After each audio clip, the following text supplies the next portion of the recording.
আপনি 15 বছর 1-2 বছর না, আপনি অনেকগুলো ঘটনা, আপনি শাপলা বলেন, মাওলানা সাঈদীর ভার্ডিকের পরের দিন দেখেন, হ্যাঁ, আপনি যে সবাই একদিক দিয়ে মানুষ মারছে, কিন্তু হাসি ঠাট্টা হচ্ছে কি এই চাঁদে সাঈদীকে দেখা গেছে।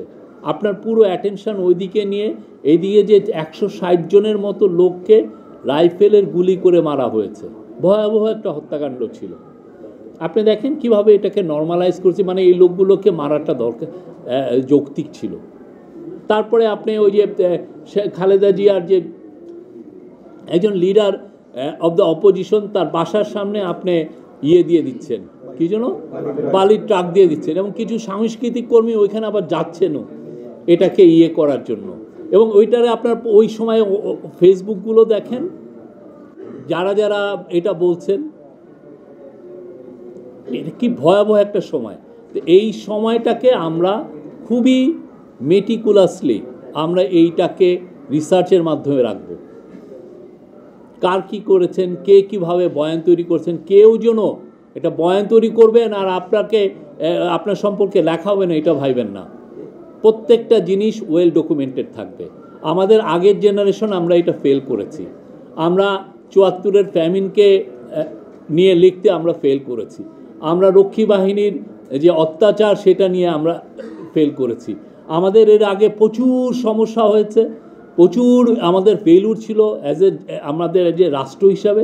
প্রত্যেকটা জায়গায় আমরা এই ডকুমেন্টেশনে ফেল করেছি। আমরা এইবার জন্য ফেল না করি।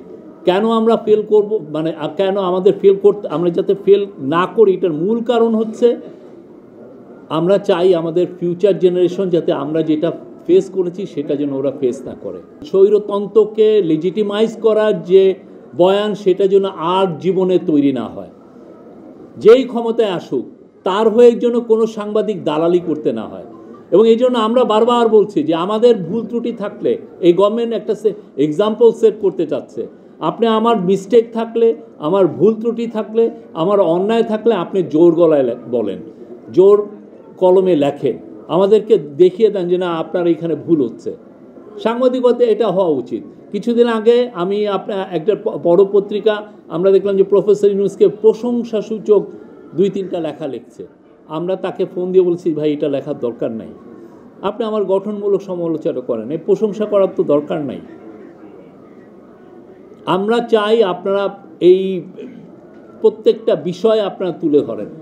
বাংলাদেশের স্বাধীন সাংবাদিকতার খুবই একটা ইম্পর্টেন্ট সময় যাচ্ছে।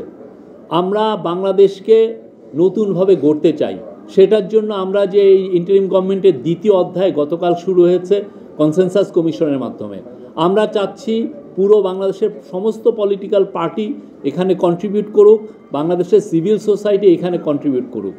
পলিটিক্যাল পার্টি তো তাদের কথা বক্তব্য দিবে, আপনারাও যেন সবাই মিলে আমরা যেন এই বক্তব্য দিতে পারি। আমরা কেমন বাংলাদেশ চাই, এমন একটা বাংলাদেশ যেখানে ফ্যাসিবাদের বয়ান কেউ তৈরি করবে না, যে তার অন্ধ হয়ে তার পার্টিকে ফলো করবে না, তার লিডার কিলিং করছে অথচ আপনি তাকে আপনি সাপোর্ট দিচ্ছেন। এই ধরনের জন্য পলিটিক্যাল সেট আপ যেন বাংলাদেশে না থাকে।